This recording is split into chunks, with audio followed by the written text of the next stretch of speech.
Bienvenue à tous. Le M23 poursuit son avancée dans l'est de la RDC. Kinshasa se fâche et les chefs d'État de la région se mobilisent pour éviter un enlisement diplomatique et militaire. En effet, la chute le week-end dernier des villes de Kiwanja et Rutshuru Centre, plus de 4 mois après Bunagana, une autre cité stratégique, a entraîné une nouvelle montée de tension entre la RDC et son voisin rwandais. Kinshasa a expulsé l'ambassadeur rwandais, réitérant ses accusations de soutien à la rébellion du M23 qui a repris du service fin 2021. Kigali nie une nouvelle fois ces allégations.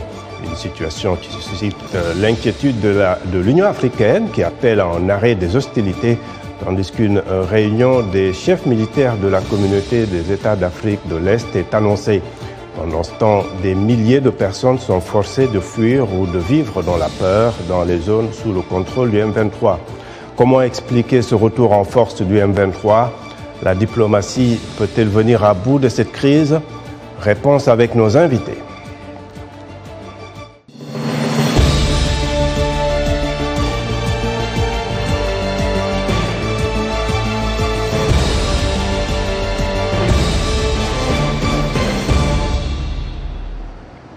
Après des semaines d'accalmie, les combats ont repris le 20 octobre entre les forces armées congolaises et les rebelles du M23 dans l'est de la RDC.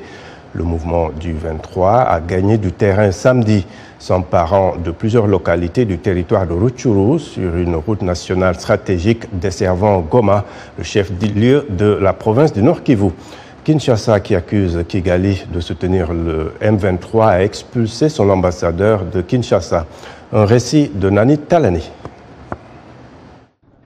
Le M23 a repris les armes en reprochant à Kinshasa de n'avoir pas respecté les accords signés à Nairobi au Kenya sur la réinsertion et la démobilisation de ses combattants. Depuis, le M23 a pris le contrôle de plusieurs localités du territoire de Rutshuru où les combats ont provoqué le déplacement de dizaines de milliers de personnes vers d'autres localités ou des pays voisins. Nous passons la nuit à la Belle Étoile depuis 3 jours. Nous mourons de faim et nous manquons même de l'eau à boire. Personnellement, je porte le même habit depuis 3 jours. C'est comme ça que j'ai fui. Même chose pour mes enfants. Nous avons fui dans la panique. Il n'y a aucun moyen de prendre quelques biens de valeur. Kinshasa accuse Kigali de soutenir le M23, ce que le Rwanda conteste.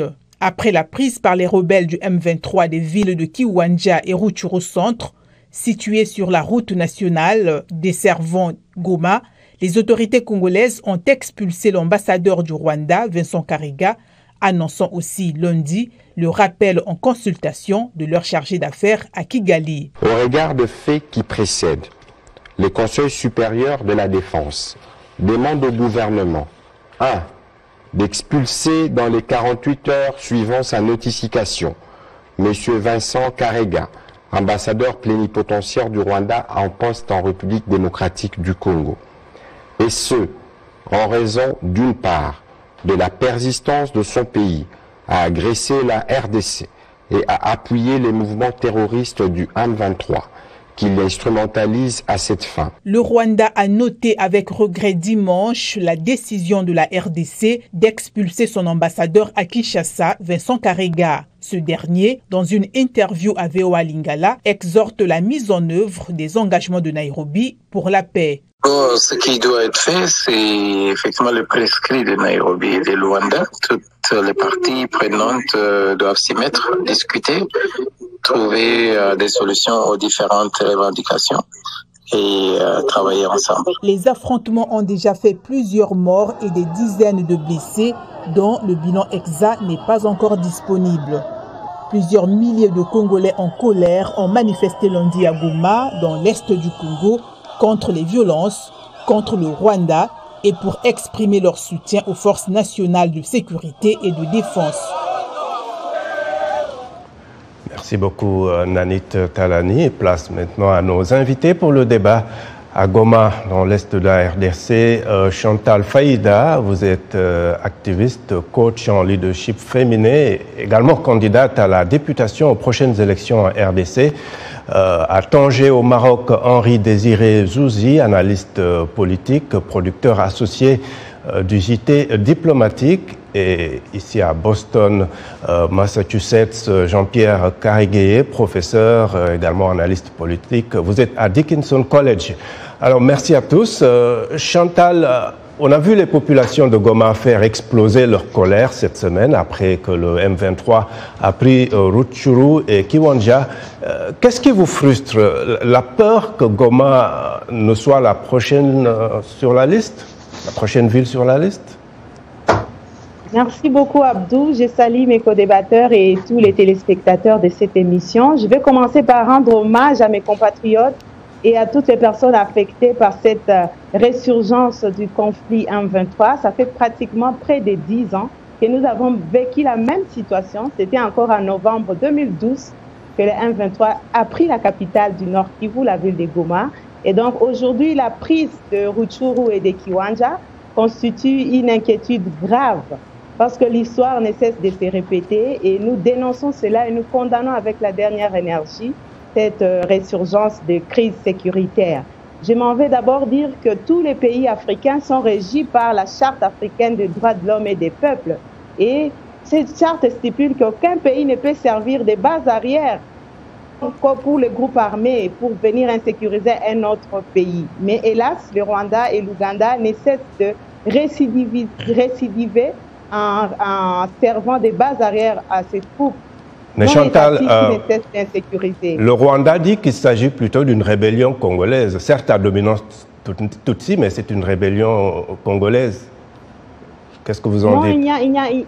Les preuves sont là. Depuis 2012, nous avons des preuves qui allèguent, qui démontrent ouvertement qu'il y a de mercenaires, il y a tout l'équipement, parce que l'équipement que détient le M23, c'est un équipement d'une armée nationale, d'un pays et pas d'un groupe armé, parce que la RDC, bien sûr, ne cesse de vivre des crises sécuritaires, a beaucoup de groupes armés, près de 120, ça aussi on les dénonce, mais l'équipement, les munitions, la tactique et même la stratégie sur terrain démontre que c'est une armée nationale qui est en train d'insécuriser une autre armée congolaise. Et donc aujourd'hui, c'est pratiquement le Rwanda qui agresse la RDC. Et c'est la raison pour laquelle on pourra revenir sur ça.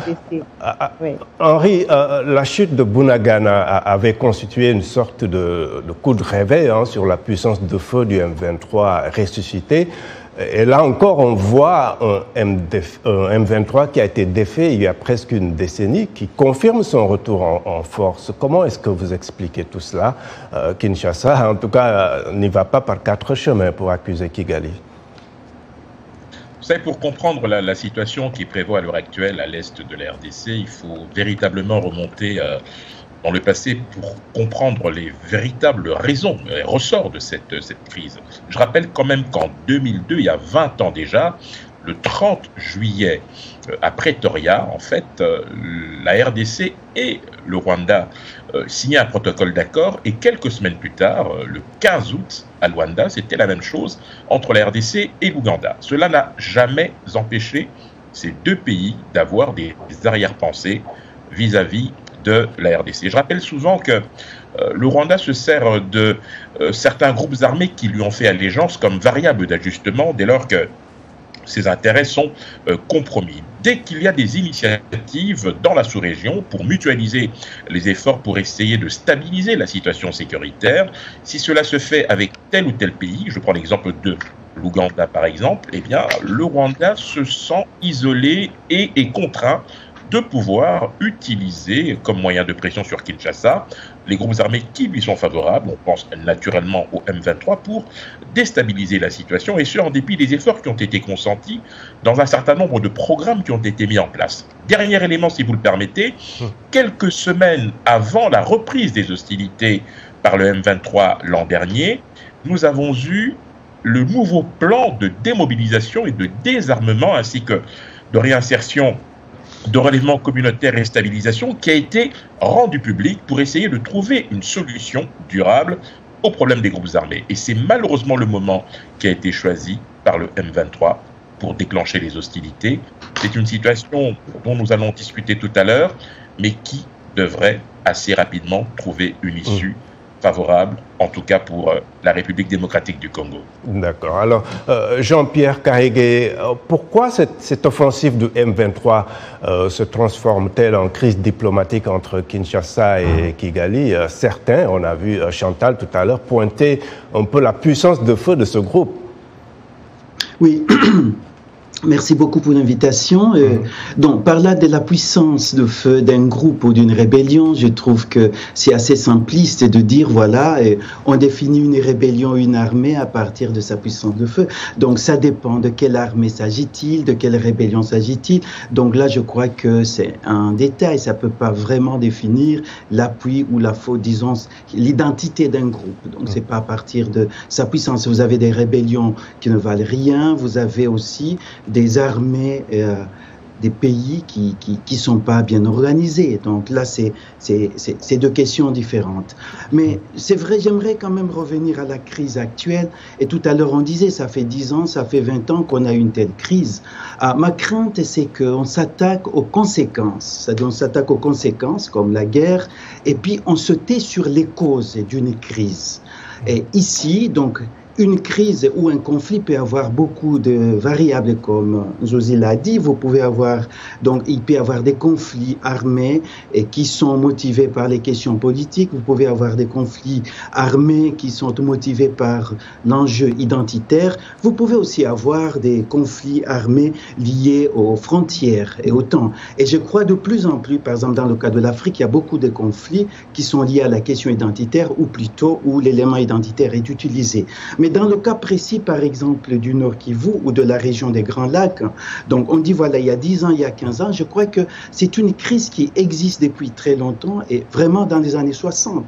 Donc certainement au Rwanda, on a en 1959 où il y a une crise entre Hutu et Tutsi, mais au Congo et spécialement dans le Nord Kivu, la crise existe entre 60 et 64. Donc souvenez-vous de ce qu'on appelait par exemple la guerre de Kanyarwanda.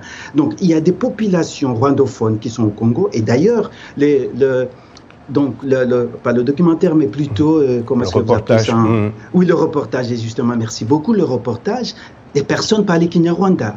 Donc, ça fait, les victimes sont des populations, pour la plupart, pour les régions. Les noms Rutshuru, Kiwanja, Nyiragongo, etc., ce sont des noms rwandophones. Donc, je vais finir juste une seconde. Ce sont donc des populations rwandophones qui sont victimes. Et dans ces populations, il y a une partie, donc on appelle la population Tutsi, et qui est victime, qui n'est pas acceptée depuis. Donc, et une question que je peux poser à tout Congolais ou au gouvernement congolais, qu'ils expliquent pourquoi, en 1900, pendant la conférence nationale souveraine, tout Congolais Tutsi était exclu de la salle. Alors, si vous le permettez bien...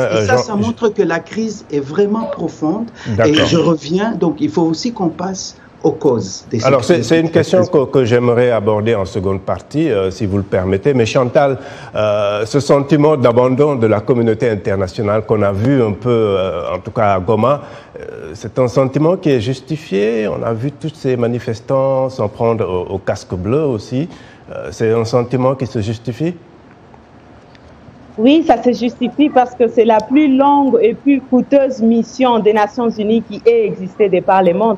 Mais j'aimerais d'abord revenir sur le fait qu'il y a des facteurs endogènes et exogènes à cette résurgence de la crise d'insécurité au Nord Kivu. Il y a essentiellement ces sentiments belliqueux de notre voisin. On le sait très bien qu'aujourd'hui, le Rwanda est le premier producteur ou parmi les grands producteurs du coltan, alors que dans son sol, il n'y a pas ces coltans. L'Ouganda a la plus grande raffinerie d'or, alors que dans son sol, il n'y a pas autant d'or. Et donc, on le sait très bien que nous avons des voisins qui sont animés par l'esprit d'accaparement des terres et également les pillages de nos ressources. Oui. Tout ce que nous, on demande, c'est de passer par une coopération gagnant-gagnante et on ne fait plus couler les sangs. C'est ça, en fait. Parce que nous avons des sociétés multinationales sur les terres congolaises.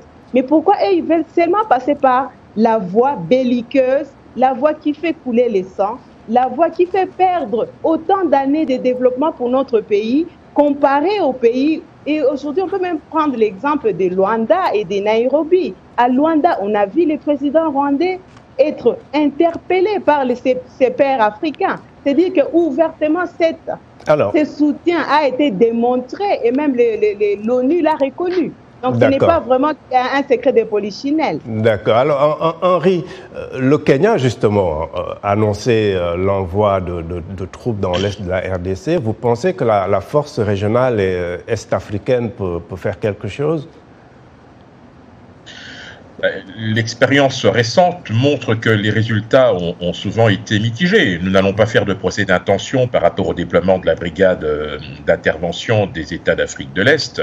Il faut simplement lui laisser le temps de se déployer, mais malheureusement le temps joue contre nous. Donc il va falloir trouver une alternative, mais ce qui est clair, c'est que l'intégrité territoriale de la RDC est non négociable, et donc si la RDC, les autorités et l'armée doivent restaurer l'autorité de l'État là où elle est menacée, cela se fera avec ou sans la brigade d'intervention. Ça, c'est une première chose.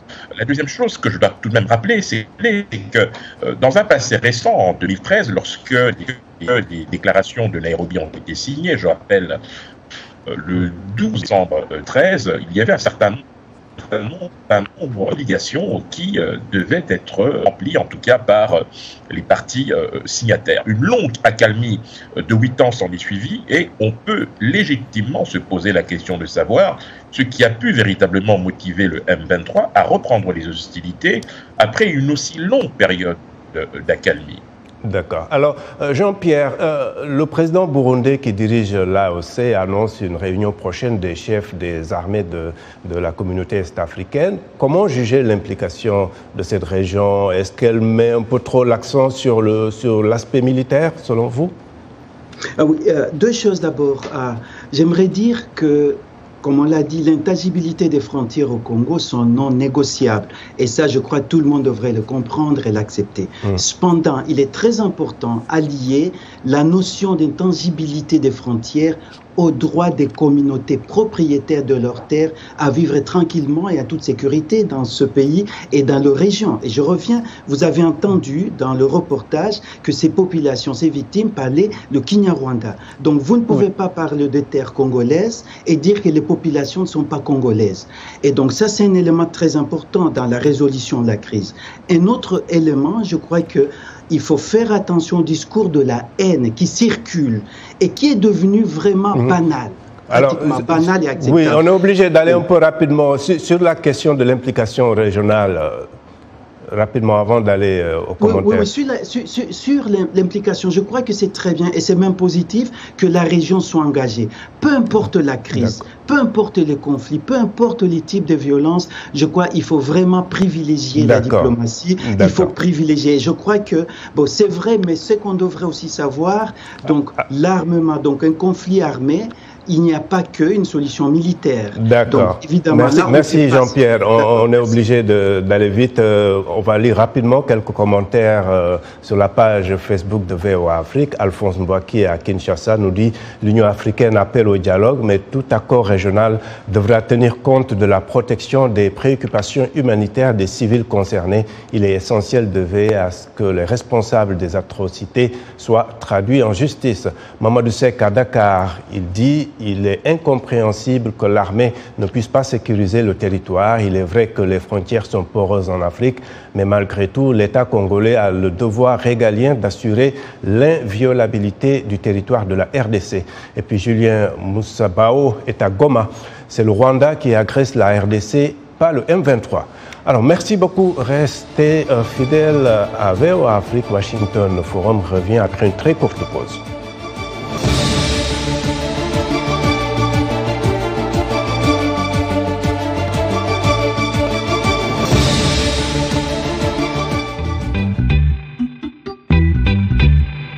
Salut Jenny. Salut Roger. Dans Vous et Nous, on parle de sujets qui vous parlent. Dans Vous et Nous, Africains et Américains se racontent et se rencontrent. Les dernières tendances mode, mais aussi les gadgets indispensables. Les avancées technologiques, l'entrepreneuriat de jeunes, un pont entre l'Afrique et le Nouveau Monde pour diffuser nos cultures.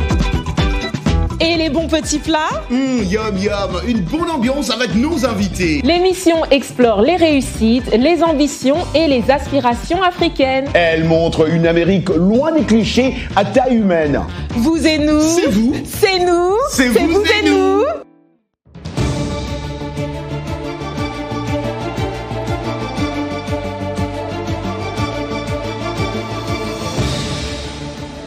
Heureux de vous retrouver pour la seconde partie de Washington Forum. Et je rappelle nos invités à Goma, Chantal Faïda, coach en leadership féminin, chef d'entreprise et candidate aux prochaines élections en RDC, candidate à la députation. À Tanger, au Maroc, Henri Désiré Zouzi, analyste diplomatique, producteur associé du JT diplomatique.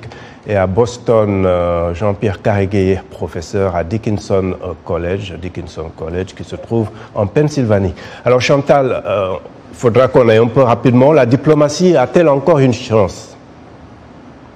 Oui, je dirais qu'on peut y penser, mais à 20%. On aimerait aujourd'hui qu'on puisse se consacrer principalement sur l'option militaire, parce que la RDC a plus de 450 tribus. Et aucune tribu n'a pris les armes pour faire valoir ses propos ou ses revendications. Ici, quand même, il y a beaucoup de rébellions armées dans plusieurs...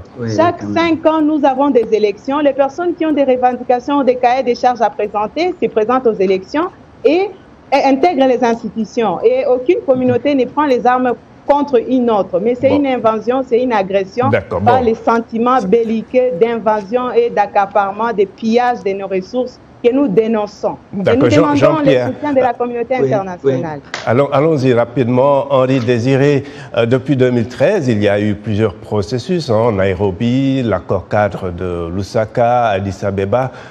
Pour vous, qu'est-ce qui a manqué jusque-là et vers quoi on doit s'orienter? Jean-Pierre, Henri. Je dirais d'une part... Oui, je dirais d'une part la bonne foi des signataires, et je pense naturellement aux différents groupes armés. Je rappelle quand même que le 23 mars 2009, il y avait déjà eu les accords d'Iwoussi à Goma, avec ce qui semblait à l'époque au CNDP. Mais 2 ans plus tard, c'est le CNDP qui revient avec un nouveau nom, c'est-à-dire le M23. Nous avons eu ensuite les déclarations de Nairobi. Là, une fois de plus, le signataire qui est le M23 s'est engagé sur un certain nombre de points. On peut dès lors s'étonner, je l'évoquais il y a quelques instants, que cela n'ait pas été à respecter, et ce qui justifie précisément le fait qu'ils reprennent cet activisme-là, ça correspond avec la mise en place de plans qui sont censés précisément répondre à leurs préoccupations. Lorsque l'on parle de démobilisation, de désarmement, de relèvement communautaire et de stabilisation, cela va précisément dans le sens D'accord. Alors, mais meilleure intégration, à ce moment-là, qu'on puisse en parler. Et surtout, le plus important, qu'on ne sert plus le discours de victimisation de telle ou telle minorité. Jean-Pierre, vous faites partie d'un groupe d'intellectuels qui avait écrit au mois d'août une lettre ouverte au secrétaire d'État américain Anthony Blinken, qui avait accusé le Rwanda de soutenir le M23. Et vous disiez qu'il fallait plutôt avoir une approche globale. Pour vous, en plus des initiatives régionales, quel doit être le rôle de pays comme les États-Unis, par exemple? Oui, disons, je voudrais plus. Les États-Unis, c'est vrai, de par son prestige, de par sa force, peuvent jouer un rôle important. Mais revenons à la crise. Pour moi, donc, comme vous avez dit, c'est une crise qui a beaucoup de dimensions. Mais parlant comme vous savez, les mêmes causes peuvent produire les mêmes effets. Et c'est la raison pour laquelle ça peut revenir à tout moment. Et je pose la question à quiconque, à n'importe quel intellectuel congolais, qui m'explique pourquoi tous les Tutsis étaient exclus de la conférence nationale souveraine. Pourquoi? Et Chantal, qui est au Nord Kivu, Monseigneur Kanyama Tchumbi, qui était secrétaire de la conférence épiscopale du Congo, du Zaïre à l'époque, était exclu de la conférence nationale souveraine. Alors, et pourquoi? Et donc ça signifie... Jean-Pierre, j'aimerais que vous répondiez à la question rapidement. On n'a pas beaucoup de temps. Je pense que vous avez suffisamment développé cette question Tutsi. Si vous le permettez, en 30 secondes, on est obligé d'avancer. Oui, donc je crois que la diplomatie, comme je l'ai dit, c'est important. C'est-à-dire, il ne faut pas qu'on s'enferme dans des conflits armés, et que je pense que le fait que la région, donc surtout du côté Est, commence à s'impliquer à cette crise, c'est un élément très important, parce qu'à partir de là, il peut encore se développer d'autres mécanismes, donc des mécanismes pour créer la paix dans cette région. C'est vrai que la crise qui se passe au Nord Kivu affecte toute la région. C'est la raison pour laquelle attaqué, le Kenya se sent concerné, le Rwanda, et l'Ouganda, le Burundi, etc. Et comme vous le savez, ce sont les mêmes populations. Donc là, nous avons des territoires et qui fonctionnent. Et si vous savez, entre le Nord Kivu et le Rwanda, il y a des mouvements des populations et qui sont très importants et peut-être deuxième dans le monde. Je vais essayer d'être juste, on a 3 minutes, je donne 1 minute à chacun. Chantal, dans cette recherche de solutions, comment éviter la stigmatisation justement et les tensions intercommunautaires? On a vu l'appel du gouverneur militaire cette semaine.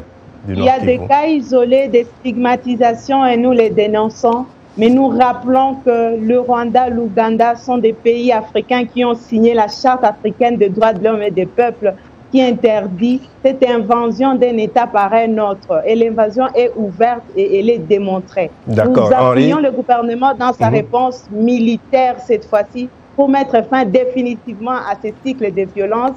Le Nord qui veut devenir un foyer de violence, cela doit cesser parce que le peuple a longtemps souffert. Plus de 10 millions de personnes ont perdu la vie. C'est un génocide qui n'est pas reconnu au niveau international et on se demande pour quelles raisons. Alors Henri, 1 minute pour nous parler un peu de cette question, disons, des risques de tensions intercommunautaires. Le gouvernement, bien évidemment, condamne toute forme de stigmatisation. D'ailleurs, des avertissements très clairs ont été adressés contre ceux qui pourraient être tentés par ce genre de discours. Il est bien évident que les Congolais n'ont jamais été des personnes racistes et donc il est important que la sécurité des minorités et des communautés puisse être préservée et le gouvernement, bien évidemment, prendra toutes les mesures nécessaires pour qu'il en soit ainsi.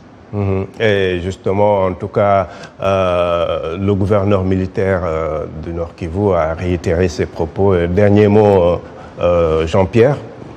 Oui, dernièrement, je pourrais dire 2 choses. D'abord, concernant le discours de la haine, qui est un discours très dangereux et qui a comme conséquence, vous avez vu, le cannibalisme. Il y a beaucoup de gens qui ont été tués et que quand on dit non au discours de la haine et en même temps, on le soutient quelque part, c'est la banalisation de ce discours. Et deuxième élément, je pense qu'il faut que le gouvernement congolais apprenne à protéger les communautés marginalisées, prêtes à s'enrôler par désespoir dans des rébellions sans lendemain. Et voilà, donc je pense que nous avons encore quelques secondes. Je vais demander à Henri qui pratiquement est l'analyste diplomatique de ce panel. Henri, rapidement, en 30 secondes, la prochaine étape sur le plan diplomatique pour vous, c'est quoi? Écoutez, il y a des chefs d'État qui s'activent en coulisses pour essayer d'apaiser les tensions entre Paul Kagame et Félix-Antoine Tshisekedi Tshilombo, mais ce qui est important, c'est surtout de rappeler l'inviolabilité des frontières de la RDC et le droit légitime de la RDC à se défendre lorsque une situation de ce type survient dans une partie de son territoire. Mais on n'a pas beaucoup parlé aussi du rôle des FARDC, malheureusement. Oui, je crois que vous avez vu si les FARDC sont opérationnels. Oui, est-ce que je peux ajouter juste un petit mot? Oui, je crois que le dernier rapport des droits, disons des droits de l'homme, mentionne la responsabilité des forces congolaises contre la population, mais aussi l'engagement. C'est la fin de ce Washington Forum. On aura certainement l'occasion de revenir avec tout cela. Merci énormément à mes invités, à vous qui nous avez suivis à travers nos télépartenaires sur le continent, sur notre site voaafrique.com et sur notre page Facebook. Un grand merci à toute l'équipe technique. Au revoir.